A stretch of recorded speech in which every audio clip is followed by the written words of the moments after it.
പറഞ്ഞാലും ഇവള് കേൾക്കില്ലല്ലോ. എന്നും വൈകുന്നേരം ലേറ്റ് ആയിട്ടേ കയറി വരത്തുള്ളൂ.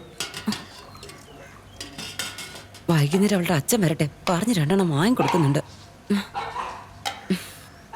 എടി അമൃതേ, നിനക്ക് ഒരിക്കൽ പറഞ്ഞ മനസ്സിലാവില്ലേ? നാളെ മുതൽ ഇങ്ങനെ ലേറ്റായി വരുവാണെങ്കിൽ നിന്റെ കാൽ ഞാൻ തല്ലി ഓടിക്കും. പപ്പിയും കൊണ്ട് വേഗം വീട്ടിലേക്ക് കയറ്.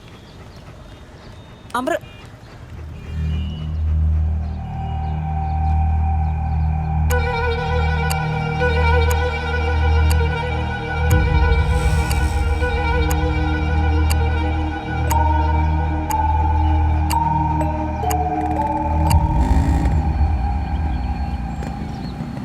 വീട്ടിലാരും ഇല്ലായിരുന്നോ?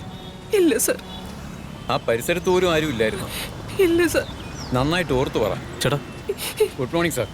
ഇതെന്തുപറ്റി? മർഡർ കേസാ. എന്താ ഉണ്ടായി? ഇന്ന് രാവിലെ എക്സാമിന് വേണ്ടി ഇവള് പഠിച്ചുകൊണ്ടിരുന്ന സമയത്ത് എന്റെ മോളെ അവൻ നശിപ്പിക്കാൻ ശ്രമിച്ചു സർ. ഞാൻ എത്ര പറഞ്ഞിട്ട് അവളെ വിട്ടില്ല.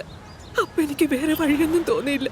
എന്റെ മോളെ രക്ഷിക്കാൻ വേണ്ടിയിട്ട് ഞാൻ അവനെ അവിടെ വെച്ച് കൊന്നു സർ. നിങ്ങൾക്ക് ഭർത്താവില്ലേ? അയാളെ തന്നെ ഞാൻ കൊന്നത് സർ.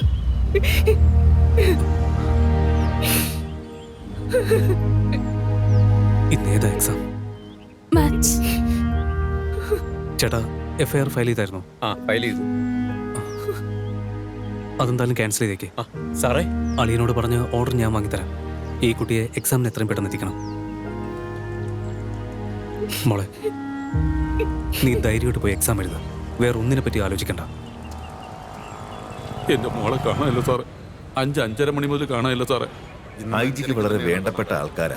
അദ്ദേഹം തന്നെ പേഴ്സണലായിട്ട് ഫോൺ ചെയ്ത് പറഞ്ഞു, we need to take the case at the earliest. സ്കൂളിന്റെ അടുത്തും കുട്ടി കിഡ്നാപ്പ് ആയ സ്ഥലത്തിന്റെ അടുത്തും അവൈലബിൾ ആയിട്ടുള്ള എല്ലാ CCTV ഫുട്ടേജും ചെക്ക് ചെയ്യണം. സംശയം തോന്നുന്നവരെ എല്ലാവരും അറസ്റ്റ് ചെയ്തോ. എല്ലാം എത്രയും പെട്ടെന്ന് വേണം. ആ കുട്ടി കിഡ്നാപ്പ് ആയ സമയത്ത് അവളുടെ പെറ്റിന്റെ കഴുത്തിൽ ഒരു പാഴ്സൽ ഉണ്ടായിരുന്നു. അത് ഓപ്പൺ ചെയ്ത് നോക്കിയപ്പോൾ അവളുടെ പേരൻസ് വല്ലാതെ പേടിച്ചു. ഇതാണ് ആ ബോക്സിനകത്തുണ്ടായിരുന്നത്.